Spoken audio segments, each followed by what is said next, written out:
The waves crash on the beach. Whoosh, whoosh, whoosh. They've been doing this for a long, long time. Listen closely.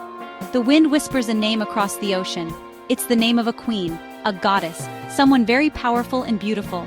Her name is Nyi Roro Kidul, the Queen of the South Sea. She's super famous in Indonesian stories. Everyone knows about her. Stories about her have been told for many, many years. They're stories about love and mean people and the angry ocean. Nyi Roro Kidul is more than just a story. She shows how strong the ocean is and how much people believe in old stories. People respect her, but they're also a little scared of her. She reminds us that beautiful things can also be dangerous. Her story is a big part of Indonesian culture, and it's still amazing people today. A long time ago, Nyi Roro Kidul was a princess. She was very, very pretty and nice. Her name was Dewi Kadita, and her story is really sad. Someone she loved was mean to her, and other people were jealous of her. She had to leave her home. She was so sad. She went to the ocean because she needed comfort. The ocean, just as upset as she was, took her in. The ocean changed Dewi Kadita. She became Nyi Roro Kidul, the Queen of the South Sea. Now she'll always be part of the ocean. She wasn't a normal princess anymore. She was a powerful spirit, and the ocean made her even more beautiful.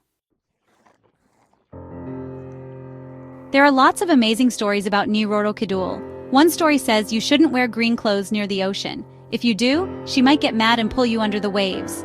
This shows how powerful she is. You have to be careful and respect her. Another story says she married the Javanese kings a long, long time ago. This means the land and the sea are connected.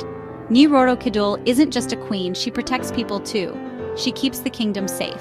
Fishermen pray to her before they go into the ocean. They ask her to help them catch lots of fish and come home safely. People don't just tell stories about Nyi Roro Kidul. She's important in Javanese art, music, and dancing too. There are paintings and statues of her. They show how pretty she is and how powerful she can be. Traditional dances tell her story. The dancers move like the ocean, showing how graceful and strong she is. Even hotels tell stories about her. Some hotels on the south coast of Java have special rooms for her. They're decorated with green silk and gifts for her. This shows that people still believe in her. It shows how stories and real life mix together in Indonesia.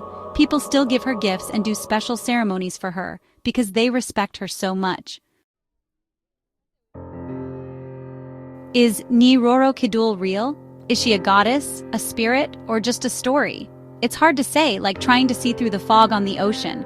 Maybe it doesn't matter if she's real or not. What matters is how important she is to people who believe in her. Nyi Roro Kidul shows how powerful and unpredictable nature can be. She shows us the mystery of the ocean and how strong old beliefs can be. Her story has been told for many, many years, and it's still a big part of Indonesian culture. Whether she's a goddess, a story, or a symbol, she reminds us how powerful stories are. She reminds us how connected we are to nature. The ocean keeps its secrets, and the story of Nyi Roro Kidul, the Queen of the South Sea, is still amazing people today.